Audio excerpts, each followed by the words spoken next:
Every week, competitive exam students are hit with an avalanche of new current affairs. You try to memorize every single name and date, but on exam day, your mind often goes blank. That happens because exams like the UPSC or RBI Grade B aren't actually looking for your ability to recite isolated trivia. They are testing whether you understand the broader context behind those facts. Today, we're taking the most critical updates from the first week of June 2026 and mapping them directly to the core pillars of your exam syllabus. By filing raw information into its proper systemic category, you stop relying on temporary memory and start building a knowledge base that mirrors the actual structure of the exam. Let's start with the economy. Based on recent estimates, Maharashtra's projected GSDP has hit 45.32 lakh crore rupees.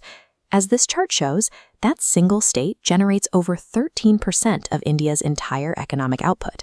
But while the West is hitting financial peaks, a demographic warning is emerging in the East. The latest National Family Health Survey shows the Andaman and Nicobar Islands have recorded a historic low in their fertility rate. This line graph shows the total fertility rate dropping to just 0.9, less than half the 2.1 replacement rate required for a stable population. Sustaining this deficit guarantees a shrinking youth population and an aging demographic structure. These two data points highlight a core challenge for India: explosive industrial growth in one region, offset by demographic shifts impacting the future workforce. In polity and governance, West Bengal has officially become the 36th state and union territory to implement the Ayushman Bharat PMJA scheme, expanding healthcare coverage of up to 5 lakh rupees per family. This leads us to a heavy constitutional pillar: parliamentary privileges, defined under Articles 105 and 194 of the Constitution. These articles create a legal barrier, granting lawmakers immunity from court proceedings for anything they say or any vote they cast inside the legislature. This balance was established through landmark rulings like the Searchlight case of 1959 and the Keshav Singh case of 1965, which clarified how these privileges operate within our broader constitutional framework. This immunity isn't a personal benefit for legislators. It is a structural requirement designed to ensure that democratic debates remain free from external legal intimidation. Moving to defense and international relations, the 2026 SIPRI report reveals a calculated expansion of India's nuclear capabilities. India has widened its nuclear lead over Pakistan, holding an estimated 190 warheads compared to its neighbors' 170.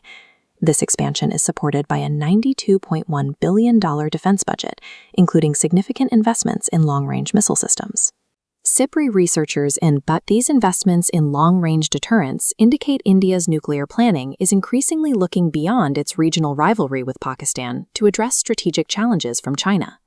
Now for the static GK lightning round, covering rapid-fire facts essential for objective exams like the SSC or banking. Brazil is the only country in the world named after a tree. Portuguese explorers named it for the Brazilwood tree, which was prized for its rare glowing red dye. June 8th marks World Oceans Day, operating this year under the theme Reimagine Beyond the World We Know, focusing on the ocean's role in producing half the world's oxygen. In sports, India has claimed the men's U18 Asia Cup in hockey, securing the title after a 4-1 win over Japan. These one-liner facts are easier to recall for your exams when you connect them to their historical origins and global initiatives. By organizing this week's news into demographics, law, and military shifts, you've aligned your study time with the actual pillars of the syllabus. You can download the ATA 24/7 PDF for your revision notes below. Subscribe to keep your exam preparation structured and strategic.